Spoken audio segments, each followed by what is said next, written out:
Welcome back to another video. और उम्मीद करता हूँ कि सब ठीक ठाक होंगे। और वीडियो का टाइटल तो आपने देख लिया होगा। कुछ क्वेरीज मेरे पास आ रहे थे, इंस्टा पे भी कुछ कमेंट्स भी आ रहे थे वीडियोस पे कि थोड़ा सा इस बारे में गाइड कर दिया जाए कि after the completion of PSW period अगर स्पॉन्सरशिप जॉब नहीं मिलती तो क्या ऑप्शंस हमारे पास हो सकते हैं अगर हम अपनी स्टडी को ही वापस कंटिन्यू करना चाहें और हमारे पास अपनी इनफ फंड आ चुके हैं अपनी स्टडीज़ को आगे परस्यू करने के लिए।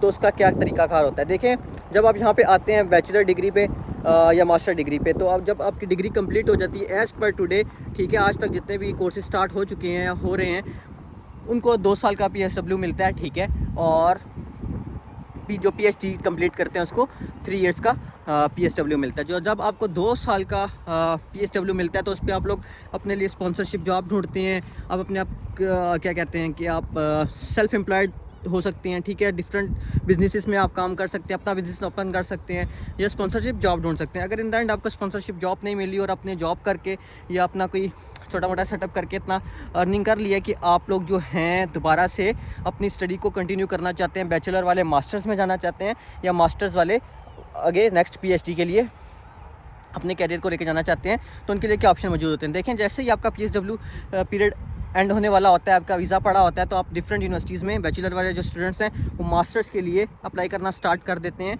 और इंग्लिश की रिक्वायरमेंट नहीं होती है, वो एग्जाम्प्ट हो जाती है क्योंकि आपकी लास्ट डिग्री UK से होती है। बैंक स्टेटमेंट की ऐसा कोई रिक्वायरमेंट नहीं होती विद इन UK, ठीक है। बैंक स्टेटमेंट नहीं रिक्वायर्ड होती, आपको सिर्फ और सिर्फ अपने जो है फ़ीस जमा करवानी होती है और आपको यूनिवर्सिटी आपका कैश लेटर दे देती है और विद इन UK ही आपका नया वीज़ा अप्लाई हो जाता है। ये बैचलर स्टूडेंट्स के लिए मैं आपको बता रहा हूँ, ठीक है।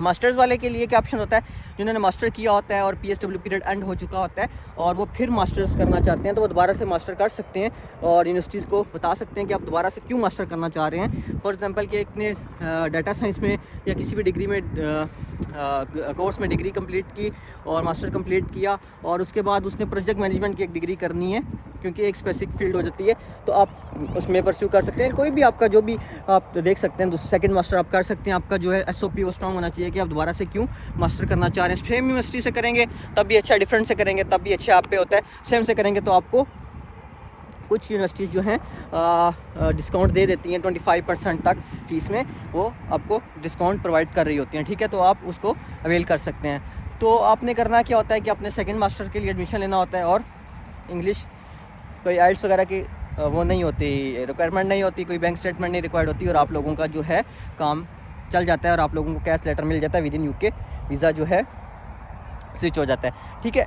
फिर आता है कि PhD के लिए अगर मास्टर के बाद आप दोबारा मास्टर नहीं करना चाहते, PhD करना चाहते हैं, फिर कैसे आप अप्लाई कर सकते हैं। देखिए, PhD होती है 2 तरह की, एक होती है फुली फंडेड और एक होती है सेल्फ स्पॉन्सर्ड कि आपने अपने आप को खुद ही जैसे आपने मास्टर्स किया है पैसे दे के यूनिवर्सिटी को खुद ही अपना फाइनेंस अरेंज करना है और करना है। जो होती है ना सेल्फ वाली, उसका तो सीन नहीं होता, वो हर मंथ एवरी यूनिवर्सिटी में PhD स्टार्ट होती है। आपने अपना मास्टर का जो डेजिटेशन लिखा होता है उसके मुताबिक नया जो प्रपोजल आपने PhD के लिए बनाना है वो करना होता है। साथ अपनी वही जो रिक्वायरमेंट्स होती हैं कि आपकी यूनिवर्सिटी की जो रिक्वायरमेंट है, आपके पास रिकमेंडेशन लेटर होना चाहिए, प्रीवियस डिग्री कंप्लीशन लेटर होना चाहिए, डिग्री होनी चाहिए और कोई एक आध कुछ आर्टिकल्स आपका पब्लिश हो गए जर्नल में, तो तब भी अच्छा है, नहीं हो तो तब भी चल जाता है। आपने फिर डिफरेंट प्रोफेसर्स को डिफरेंट यूनिवर्सिटीज़ में जो आपका कॉमन एरिया ऑफ इंटरेस्ट होता है आपका और आपके प्रोफेसर का, फॉर एग्जांपल किसी ने कंप्यूटर साइंस में किया और कंप्यूटर साइंस की वो स्पेसिफिकली डाटा साइंस में जो है वो प्रोफेसर रिसर्च करता है, तो आपने अपने डाटा साइंस में अगर कोई प्रोजेक्ट करना है तो आप उसके पास मेल करते हैं और आपको वो इंटरव्यू वगैरह करता है और आप लोगों को वो शॉर्ट लिस्ट कर लेते हैं और उसी टाइम आपको जो है वो कैश लेटर मिल जाता है और आप लोग वीज़ा अप्लाई कर सकते हैं, ठीक है।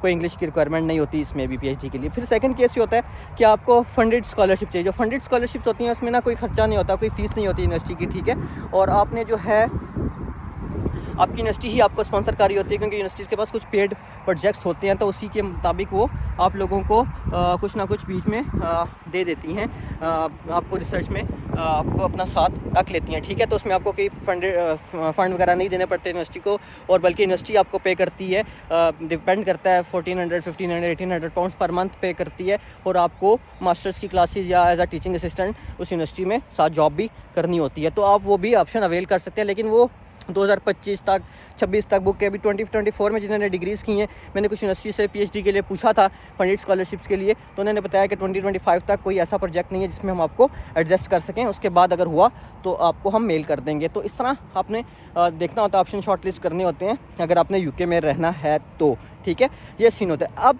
क्वेश्चन ये आता है कि आपने 2 साल पीएसडब्ल्यू के भी वेल कर ली, एक डिग्री पहले कर ली, एक पीएसडब्ल्यू के बाद कर ली, अब दोबारा पीएसडब्ल्यू मिलेगा या नहीं मिलेगा? नहीं, अब पीएसडब्ल्यू नहीं मिलेगा। पीएसडब्ल्यू वंस मिलता है आपको, एक दफ़ा आपने एजुकेशन कंप्लीट की, जौन सी भी डिग्री की, उसके बेस पे आपको पीएसडब्ल्यू मिल गया, दोबारा आपको ज़िंदगी में पीएसडब्ल्यू यूके पे नहीं मिलेगा। फिर आपने मास्टर कर लिया दोबारा से, फिर आप मास्टर कर सकते हैं दोबारा से, यही हो सकता है, या पीएचडी में जा सकते हैं। पीएचडी वाले जब कंप्लीट कर लेते हैं पीएचडी, उनकी 3, 3.5 साल, 5 साल, 6 साल लग रहे होते हैं, 4-5 साल में पीएचडी होती है तकरीबन, ऑफिशियली तो 3 इयर्स की होती है, लेकिन इससे ज़्यादा ही टाइम लग रहा होता है, तो डिपेंड कर रहा होता है। तो फिर आप लोग जो है आपको जॉब मिल जाती है, अपने पीएचडी की होती है, जिस यूनिवर्सिटी में आप पीएचडी करते हैं वहाँ पे एज ए टीचिंग असिस्टेंट आप जॉब कर रहे होते हैं, तो वहाँ पे आपको कोई लेक्चर मिल जाते हैं और आप लोग अपना कैरियर टीचिंग वाली साइड पे लेके जा सकते हैं। तो ये कुछ ऑप्शंस होते हैं। बेनिफिट इसके यही हैं कि आपको थोड़ा सा स्टे हो जाता है ज़्यादा अगर आप रहना चाहते हैं, और 10 ईयर का कोई रूट लेना चाहता है तो उसके लिए कुछ ना कुछ कंट्रीब्यूशन हो जाती है इससे, आध डिग्री से दोबारा से।